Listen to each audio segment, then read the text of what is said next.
Welcome, everybody, back to another exciting show. For those of you who are new to the show, welcome. For those of you who have been constantly and following this show for more than one time, I want to say welcome back. And continue to share and like and subscribe as normal, because it helps a lot of people find me just like you.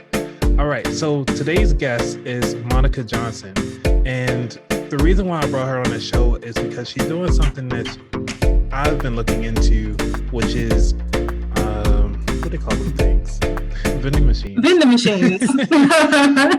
Those like dispensaries or something. Yeah. It's not a dispensary.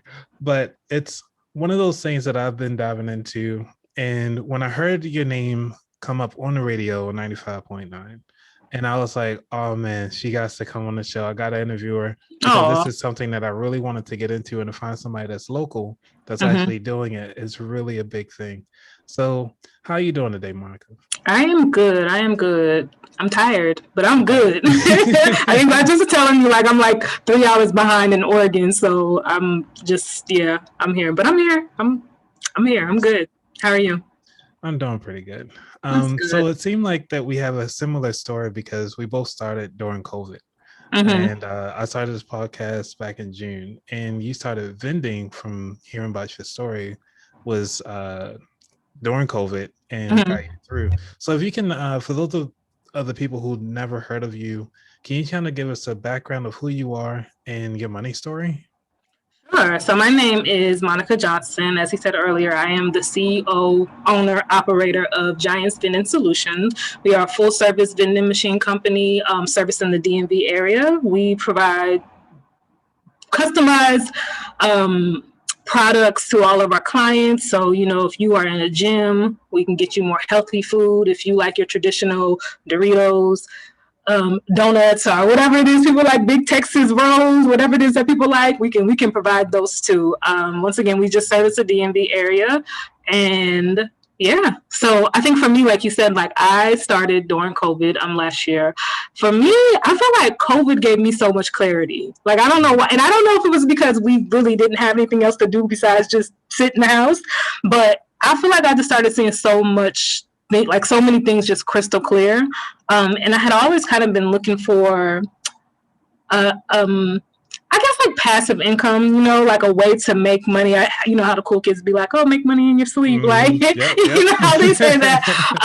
It's like, so I had always kind of just been looking for a way to, make money in my sleep, like they say. And I had actually just stumbled across somebody who had offered courses on how to get into the vending industry. And literally from like the beginning of COVID until the end of the year of last year, I spent so much time just basically researching and doing the work, doing the work of researching, getting my business registered, creating websites and logos. And I feel like I said, on the radio, it was like out of COVID came Giants Vending Solutions. So wow. So why the vending industry? It's lucrative, I mean, you can make good money now.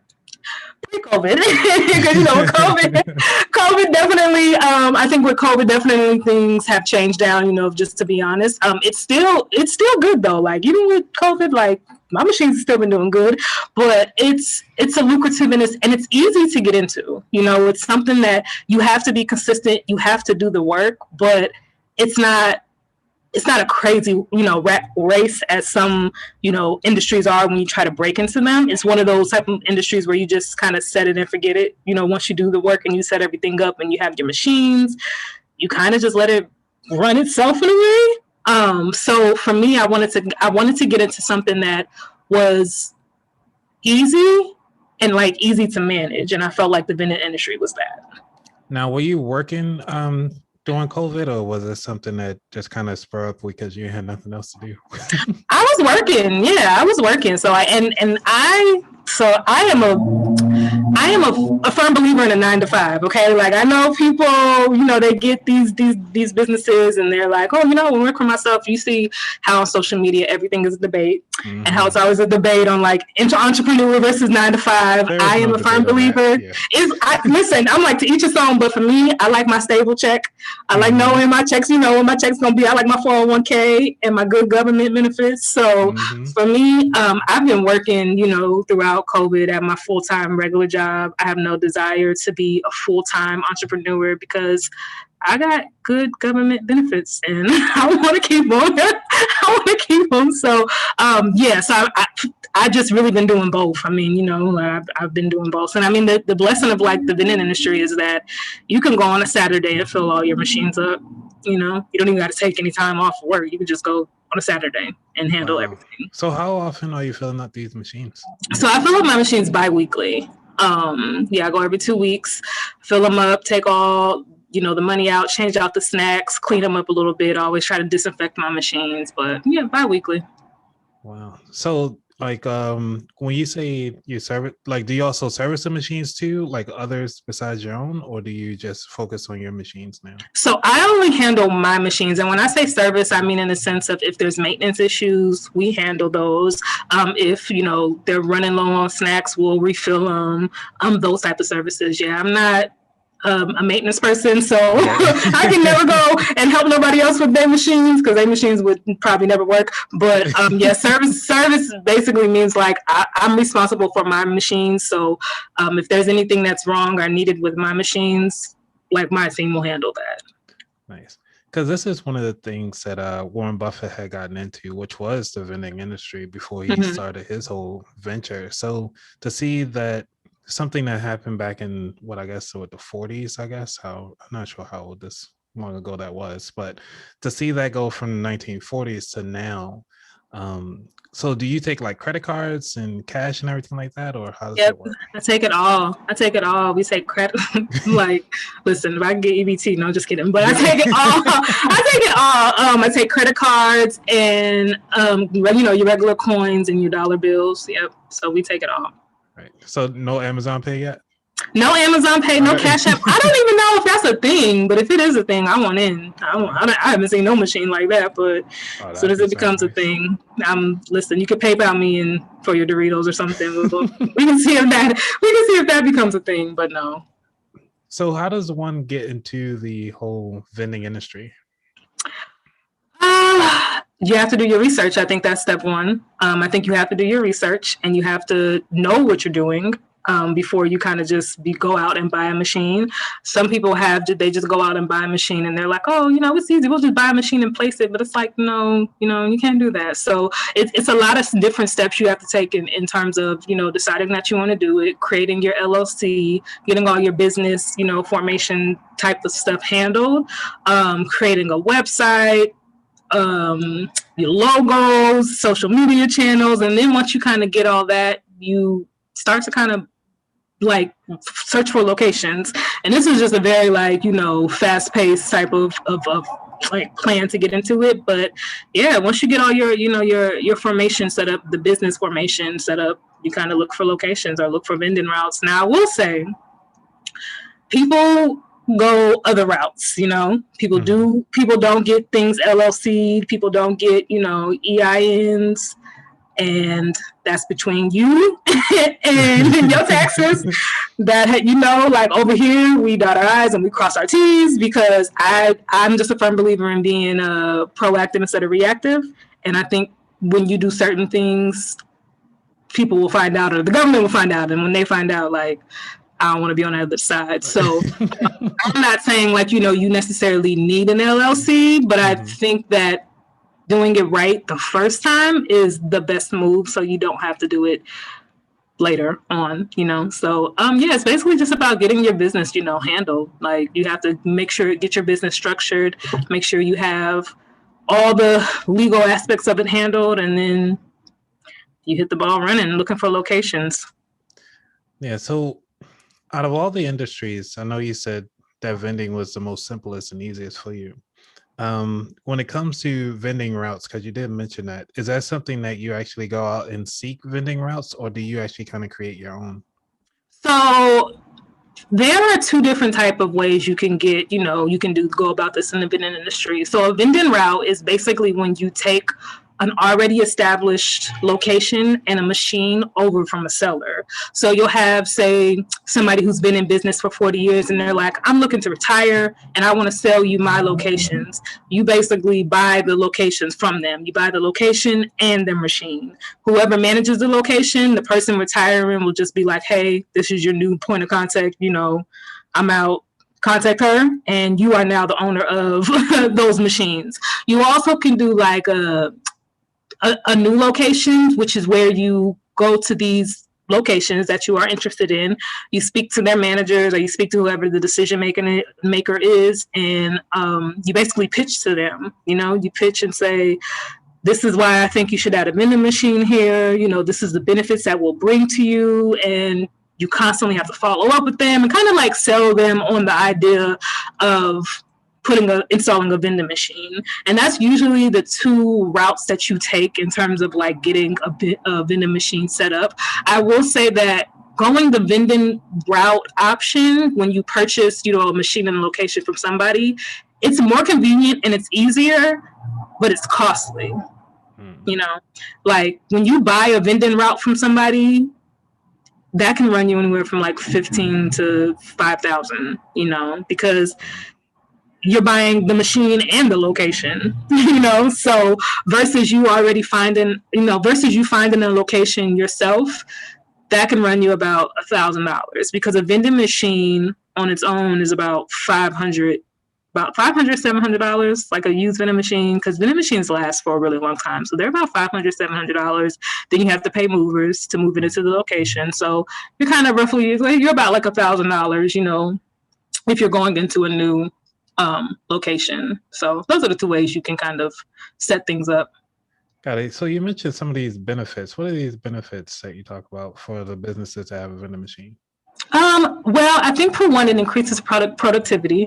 Instead of having, your employees leave to go off site to get snacks or beverages, you kind of have everything they need right there in a central location. So I think people are able to kind of grab their snack and go back and do work, or go back to do whatever it is that they need to do. I also think that it's a convenience for people, especially if you have like one of my machines are in a doctor's office. So you have people who just are waiting around, waiting to see doctors who might be there all day, or whatever the case may be, and they may be hungry. So they're like, oh, this is convenient. Let me go get a snack right there, And I think also it just brings like an additional appeal to a location, especially if you're an area that has like high foot traffic. I think having a vending machine is just good because it could bring awareness. Like people could not even know your business is located, but want to get something out of a vending machine and be like, oh, I didn't know this nail shop was there, whatever the case may be, So those are some of the benefits that I always kind of hit on when I'm discussing. So what is the challenges of approaching these new, like say if you start like a new route and you see this new building coming up, how are those conversations happening? So you could do three ways. You could do cold call. You can call them, ask to speak to a manager, and sell yourself there, pitch yourself. You can just walk in and again ask to speak to a manager. But with COVID, there's a lot of restrictions and a lot of different, like places are shut down, so you can't necessarily walk in places without appointments. So that's not always like ideal. Or you can just what's the last one? You can email them. That's the last one. Yeah, you can email them. And I think for me, like I've done a mix of like a little bit of everything. Like I've been in places and I've seen vending machines and I've been like, who services your vending machines? Like, especially like if it's empty, and like I don't want to be that one that trying to get on people's routes, but I'm just kind of like, who services them? Like they shouldn't be this empty, basically, Right, so if y'all ever want to, look for somebody else, call me. I'm here for you. I've emailed people. I've also when I see like new buildings being built or hear things in the news, like I think in Baltimore they just built like a new fitness wellness center or something on like the west side of Baltimore. I'm searching. I'm like, who is this contact person? Who's the person in charge? Like I want to contact them and just because I think like bringing awareness is important to me. I know that like everything is not going to be a yes. You're definitely going to get a lot of no's, but I think that as long as you know I exist, like I'm still in the game, basically, you know, as long as you know my business. And if you just, it's like, oh, I want a vending machine. As long as I pop up in your brain, I'm fine with that. So Nice. it's just about, I guess, whichever way people feel comfortable. And I think the thing about it is you can't be scared, because I think people are scared of no, you know, people are scared to be told no. Yeah, but how do you get over that though? I think you have to kind of change your mindset to know that like no is not final. You know, like no is like a redirection. So it's just like, okay, you're saying no now, but that's fine. Like I'll be back, you know, like I'll try another way or something like that. I just think that you can't. I think people can say no, and you have to be okay with people saying no, but it can't stop you dead in your tracks. You know, you can't just be like, one person said no, I'm never going to approach anybody else. It's like, okay, that person said no, now go ask 5 more people. Right. Like, that's it. And if they say no, then you ask 5 more people, you know, like because eventually you're going to get a yes, you know, eventually you're going to have somebody. That's why, like, when I read these books and they're just like, oh, how to start a vending machine in 30 days, I'm always like, oh, like you can legit set a business up in 30 days for sure, but you don't know how it's going to go when you're looking to purchase machines or when you're looking to install it inside of a new location. You don't know how long that's going to take, you know? So I prefer to not really give people that time frame of doing things in 30 days, because I'm like, your journey may be longer. Like, that's okay. It's fine. Right. So this like seemed like a Wild West type deal. It's like, you know, it's almost in a sense not regulated as far as like saying what type of machines you can have in this particular space or power, space, and cooling. When it comes to that, is that something that some of your guess you could say some of your customers or the buildings ask for, is about the power, space, cooling? Yeah, so a lot of them always kind of say like, oh, we don't have space for a vending machine. We don't have a space. And my comeback to that is always, if you have space for a refrigerator, you have space for a vending machine, because a vending machine is essentially almost the same size as a refrigerator, you know? So, and I know people are always like, oh, it might run up your light bill, but it doesn't. It literally makes no difference, you know, like of like light bills, of any type of using any, you know, additional electricity. It's a very low cost machine, or, you know, like a piece of equipment, you know. I think for me, like I have my vending machines, like they come in different sizes. So you could have a combo one that's a little bit thinner. You could have one that's bigger. It all just depends. But I think a lot of times initially businesses are kind of like, well, we don't have the space for that, or, you know, we can't afford that, or that might run our bills up, or, you know, this and this and this. And you just got to debunk all of them because it's not true. So when it comes to the money, do you actually give them a piece of your profits because you host them in their space? So I don't believe in commission. Okay. Listen, I don't believe in commission. There are some companies out there who do give their locations like 10%. And just, if people out there listening, if you ever do give people commission, don't ever give no more than 10%, like 5% at that. And on top of that, don't even bring up commission unless they ask. If they don't ask for it, don't bring it up. Just go about your business, have them sign their contract, install it, and you keep it moving. Don't talk paying them anything. And for me, the reason why I feel like I don't believe in commission is because I'm literally doing all the work.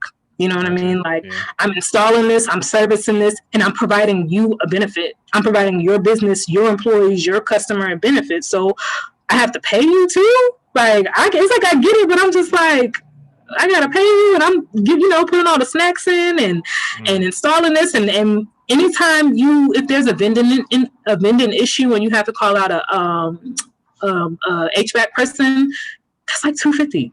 Like, it's like $250 a pop, you know. So it's just like I gotta pay for all this, and I gotta cut you in the profit. I'm not with it. So some places do ask for some, and I think if it's a high grossing location, and I'm talking about so much foot traffic, like you can't keep the vending machine filled, I get it, make a judgment call, but never lead with offering, never talk about it, Nope, it's not a thing with Giants. We don't. Not a thing over here, okay? Like it's just not a thing. I'm doing all the work. I don't want to pay you. And I think sometimes like you can try to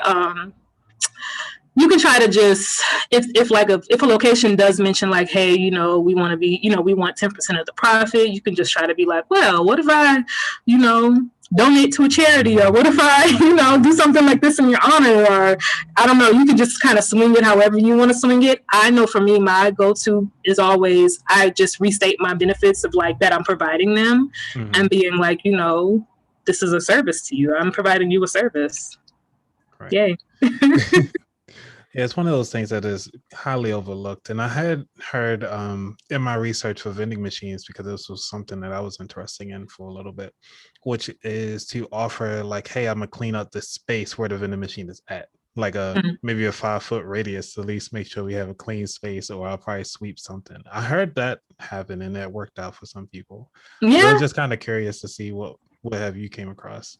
Yeah, I've never had anybody who has asked for commission, because I literally, like, in my mind, it's not a thing. So, yeah, people do.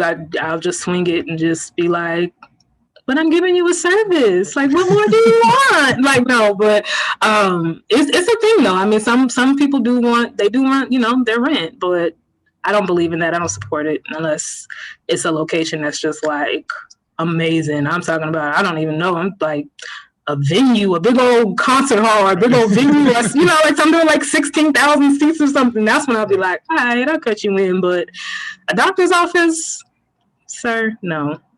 Sir. No. Sir, oh, ma'am. Yeah. All right. So since COVID's been happening, do you see, like, as people are opening their stores up a little bit more, do you see more traffic coming through your machines? Yeah, definitely. It was real slow at first when COVID first hit.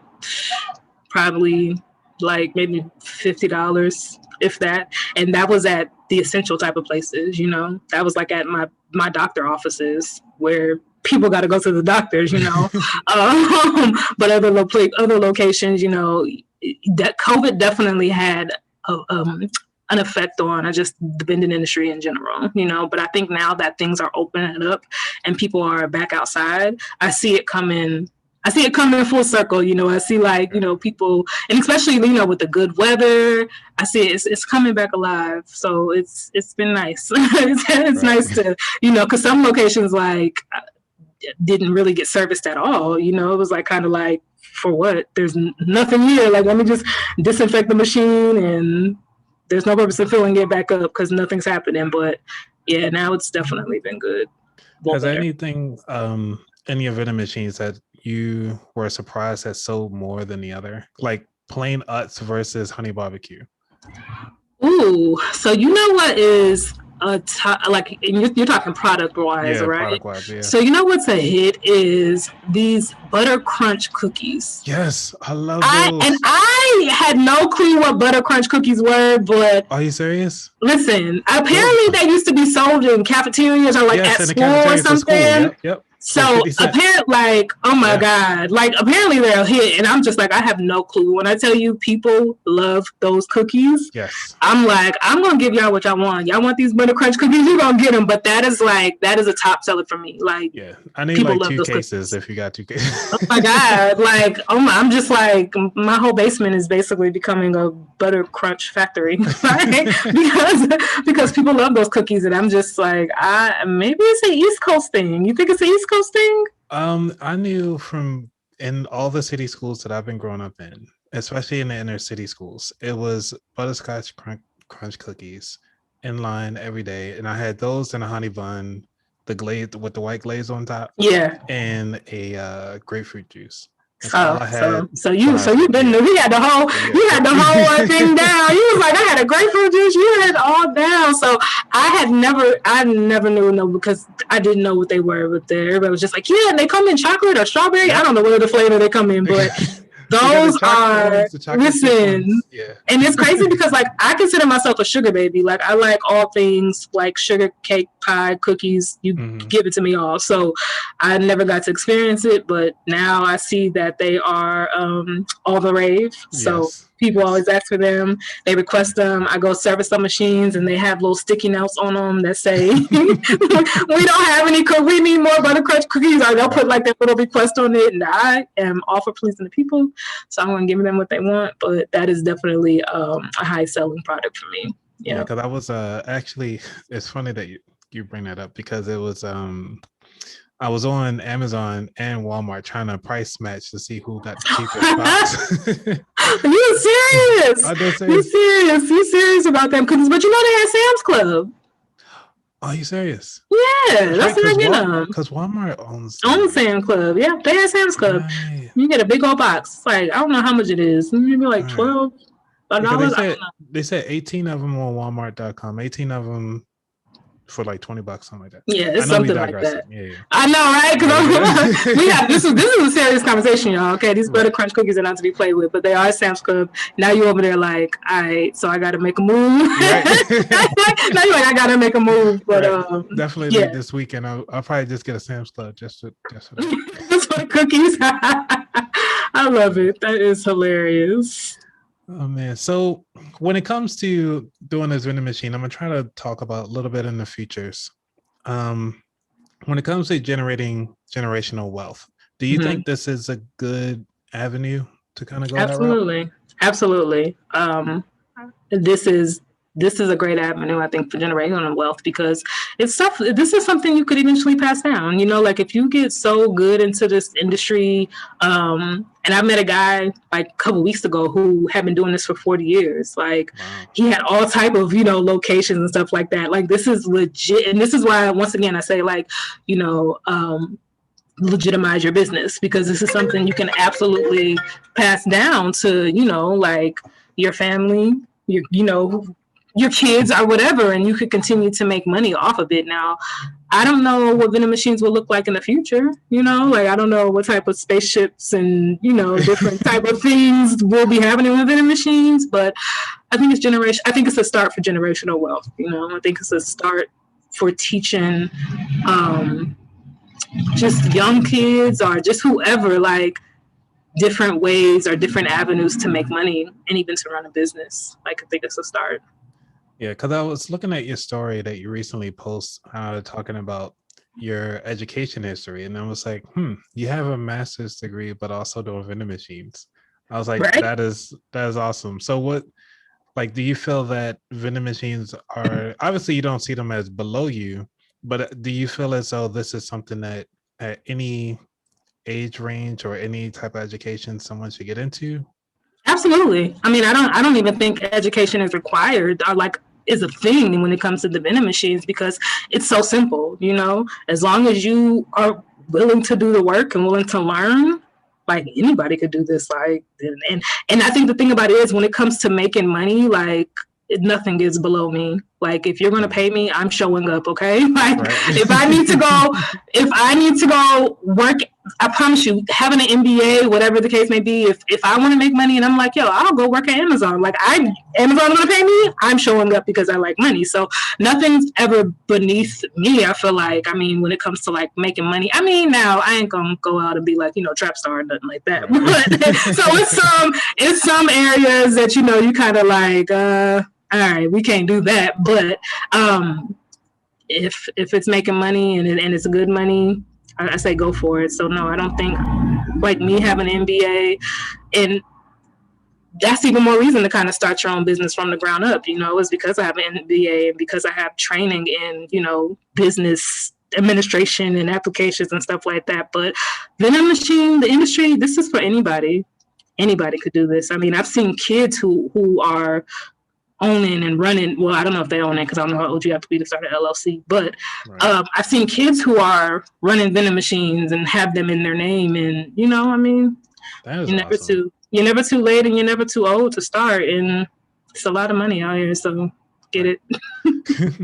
So, I mean, I know you're talking about the finances a little bit because it was obviously like a lack of knowledge and management money. and Black ownership. So is that something that kind of resonate with you as something that we can kind of change the narrative, or is this just one of your avenues or many avenues that you have coming forward because you see how simple this is and how you can grow this business? I think this is a part of changing the narrative. So I know for me, like I grew up in Tacoma, Washington, and I never was exposed to like entrepreneurship, let alone like Black entrepreneurship, like owning things and being business owners. Like it wasn't a thing in Washington because, you know, Washington is predominantly white. In Tacoma, Washington, where I'm at, I mean, it's predominantly white. So it was never a thing for me. So I feel like I went to, it's interesting though, because I mean, I went to college in Alabama and it still wasn't a thing down there. And you would think it would because, you know, it's predominantly black down there. But I feel like it wasn't until I got to Baltimore where I realized how important like Black wealth is, how important ownership is. And I literally remember having a conversation with my mom where I was like, yo, you could find a Black person to do anything in Baltimore. Like, yep. If I want somebody to bake a cake, if I want somebody to come paint my house or fix my car or, you know, do my HVAC, like there's literally a Black person who is a skilled or has a trade in anything and everything that you want. And that's when I feel like I started to see entrepreneurship. Like, I feel like that's the first time. And I've been in Baltimore since 2013, but I feel like that's the first time that I've seen like, you know, entrepreneurship because it wasn't instilled in me. And I've always said that like, Baltimore is like built different only on because like people in Baltimore really have to get things out the mud. You know what I mean? Yeah. Like a lot of things aren't given to them. So where I'm from, Tacoma, Washington, we're a very like progressive city. Like we have a fantastic transportation. You won't see boarded up homes. Like we're very like, no, seriously, like we're a very like developed city. Like, so it's really no excuses as to why like, you know, would be so much poverty or like this or that. Like everything we have is kind of given to us, or, you know, if we need it, there's an avenue to get it. And I think in Baltimore, it's not like that. So a lot of people in Baltimore have had to like grind. And I've appreciated seeing people who have literally like, you know, had nothing or had very little turn it into something, you know what I mean? And have entrepreneurship. Like, do you think that's an experience that a lot of people should have in order to kind of get, I guess you could say that passion to do better? Because I go back and forth with that. The only reason why I asked that is because a lot of the kids, if they're giving up everything that they wanted, never been told no, and like, hey, we have a vacation home, we have a regular home, and they do all this fun stuff, but never understood the struggle that came before that. See, and I feel like I'm torn on that too, though, right? Because I think the idea of just like generational wealth, I feel like, in it to a sense, is creating a lifestyle where the next people after you don't have to struggle. You know what I mean? Where they can experience things like having a vacation home or going to private school, whatever it is that, you know, you didn't get to experience. That's why you're creating generational wealth. And I think it's always, and I don't know if it's just like in the Black community where we have this mindset of like, everybody has to struggle, everybody has to get it out the mud, or, you know, like you can't be privileged, you can't have parents who are taking care of you, or you can't live with your parents after 18. Right, yeah. Like, I don't know, like it's just a whole debate. So it's like, I'm torn because while I do think that, you know, it's okay to have those things and to not, I guess, to necessarily not have to struggle, I think that there's still a line of where you have to teach people how to survive, you know, in a way, like you have to teach people how to be independent or just in general, you know, because I guess you could live off of mommy and daddy, like trust fund or whatever the case may be. But at some point, you know, you have to know how to survive because everything ain't pretty out here. So I don't know, like I'm kind of torn on that. It's just, yeah, because you hear about it from other generations that they get so many things handed down to them versus, you know, having to work for it. Yeah, you're not going to get a house when, you know, mom passed or dad passed. It's like, you know, this is what you get. It's like, yeah. You just got to figure out, you got to do a GoFundMe to kind of figure out the bridal stuff. Listen, that's you got to do a fish fry to pay for the funeral. You got to do all of that. No, for real. Yeah. That's real. That's really real though. And that's why I'm like, that's why I feel like it's just like, how do you approach that topic? You know, it's like, I think when you are working hard, that is the goal. You know, you want to create you want things to be easier for the next generation that's coming in, but I think you have to find a way to make it easier, but still make them appreciative of hard work, Right. like of just hard work. So I'm all for seeing Black parents and, who have, made it and been successful and whatever that looks like to them, and being able to pass things down to their children. Like, I'm all for that. I don't want us all to have to struggle and, get things out of the mud and figure things out ourselves. I'm all for it, but I think it just has to be like a balance. Yeah, I totally agree. And that's one of the reasons why I started this show, just to kind of share that knowledge and bridge that gap in knowledge, and to show like you can do anything that you want to a certain degree. Obviously, we're not just going to grow wings and fly. Right. So, as far as like, if you want to go out there and start a business, I mean, it's so much education out there right now for Absolutely. free. And just doing a quick YouTube video on how to figure out stuff. It's Absolutely. just taking that one step. Yeah. Man, but you have to want it. You have to want to take the step, though, right? Like, you have to want to take it, because it's some people out there who, I feel like when I started this vending machine business, I didn't realize I would be bombarded with so many people who were like, "How do you do this? Well, I want to do this and I want to do this," and I'm just kind of like, "So y'all want free? Like, y'all want me to just like, what y'all want me to do? Y'all want me to stop what I'm doing to like hold y'all hand?" And it's like, so I don't know. It's kind of like, you can lead a horse to water, but you can't make them drink. But I definitely think you gotta want to do the work, and you have to do the work. So. And I'm sorry to go a little longer. I know we're not supposed to be talking about this. We didn't venture off. Sorry. It's okay. I'm sure the listeners will understand. But one of the things that I thought was interesting is that everybody always asks, well, what did you do and how did you get here and what tools are you actually using? But you can give them everything, but they won't take the action. They won't. And I'm like, well, because like right now, sorry to do a little plug in here for myself. Go ahead. I have a budget calendar that helps people budget, define money, and actually get their finances in order. It's pretty much the very first step you could ever do, finances. I'm putting it out there practically for free. It's like $5, but I have it cleared out for the month, so it's a clear month. You can write it and start wherever you want to for at least the next 9 years. You can keep printing it out if you want to. And literally, like, not too many people are getting it, and I'm like, well, I don't know what else to do. But just keep putting it out there and to kind of get that start, to get people going. So I actually do commend you on everything that you've done, from getting higher education, not just stopping at the bachelor's degree, but go on and get these check boxes. I call them check boxes. You can always go to YouTube University. Right. Sure. Google. Right. I learned so many things from that place, but to go there and then to say, you know what, I'm gonna do something that anybody can do straight out of high school. Right. It's like, instead of you selling those snacks directly to your classmates, you can actually just say, hey, I want to put a vending machine in this cafeteria. I noticed that we lacking snacks, and a lot of kids looking for snacks. All right. That's it.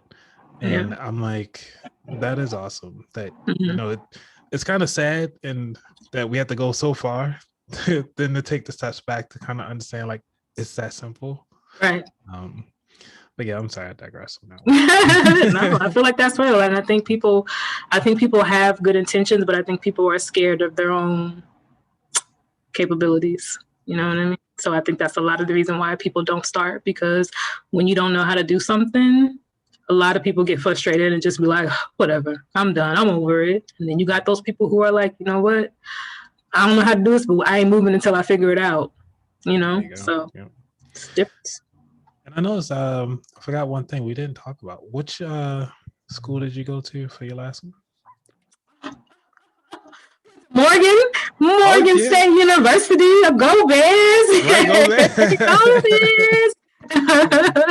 I definitely love Morgan. So yeah, go Bears. Yeah. I was there for my undergrad. Oh, nice. Yeah, nice. And I got my master's at Towson. Okay, yeah, that's good. I live right by Towson, so that's good. Yeah, it was fun. I mean, obviously, HBCUs got to keep your paperwork together. So. We have our struggles every day, and I'm like, I went to 2 HBCUs, so I'm like, I'm HBCU all day. There you go. So yeah, but yeah, good I think morning.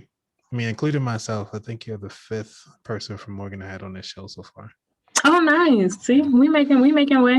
Yeah, there's a lot of people doing things. All right. Mm-hmm. Is there anything else you want to discuss before we move on to the last final core questions? I think the only thing that I want to say is that I do offer one-on-one consultations. So I know we just had this whole conversation about leading people to, watering them, drinking or whatever, but I do offer one-on-one consultations. If people are like really serious about how to get started and, just want to pick my brain or are started and need questions on how to pivot or move during things, that's definitely a service that we offer. So nice. And they can get this from your website? So yeah, you can get it from my website. You can also just find it on Instagram. It's just in my bio. Alrighty. So I'll make sure I'll put links to that in the show notes. Mm-hmm.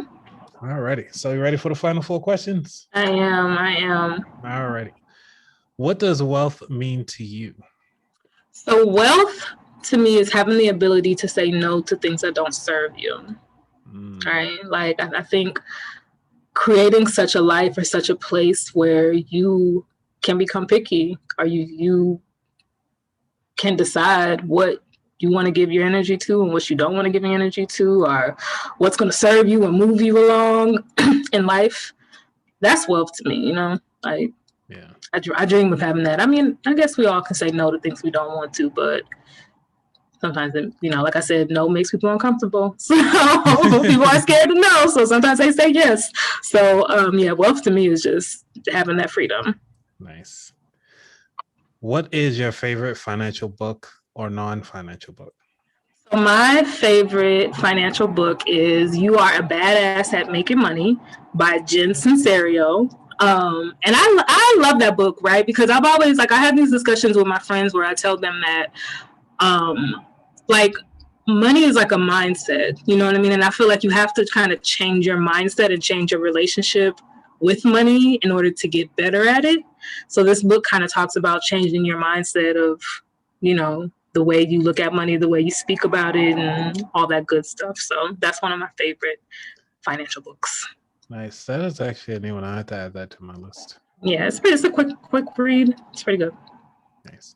Now, quick read, like 180 pages.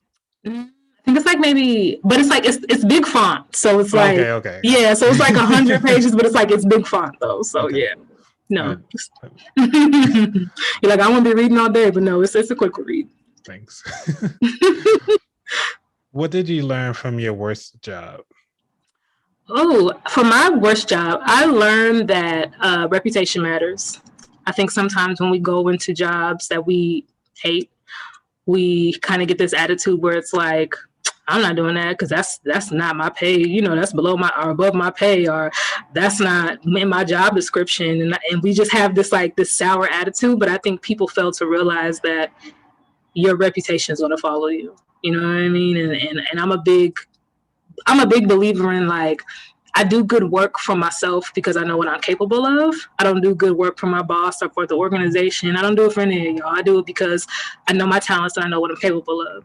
You can say whatever you want to say, but you're going to say that my nigga got good work. She does good work, whatever, So I think I learned from my worst job that your reputation matters. You got to bring quality. That's it, no matter the circumstance. Yeah, we can have a whole discussion on that one. another day. Yeah, I had to get somebody on that. No, they don't get it. Yeah. All right, my favorite question: what is your favorite pastry? Okay, so I know I said I'm a sugar baby, right? And I don't know if this if this counts as a pastry, but I feel like it does. So I love patty pies.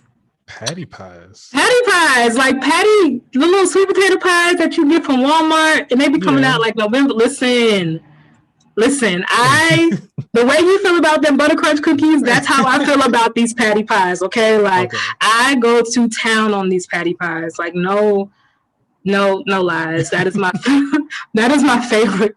And I think pie is a pastry, right? We can count because you got dough, right? So I'm I go in on patty pies. That's my thing. Right. Like a donut or something nice. No, patty pies. So that's my thing. Nice. So where can people find you all over the internet at this point? So I am on Facebook and Instagram. Facebook, I am Giants Vending Solutions. You can just type me in. Instagram, I am at Giants Vending. I'm also on LinkedIn, Giants Vending Solutions. And we have our website, which is www.giantsvendingsolutions.com. And you can always email me at hello@giantsvendingsolutions.com. Hey, there you go. Thank you, everybody. So again, I want to thank you for your time, Monica, because it's been a pleasure. Oh, and thank you. Thank you for answering my DMs. Right. Anytime. All right, I'm your host, Anthony, and this is the About That Water podcast. Y'all have a wonderful day.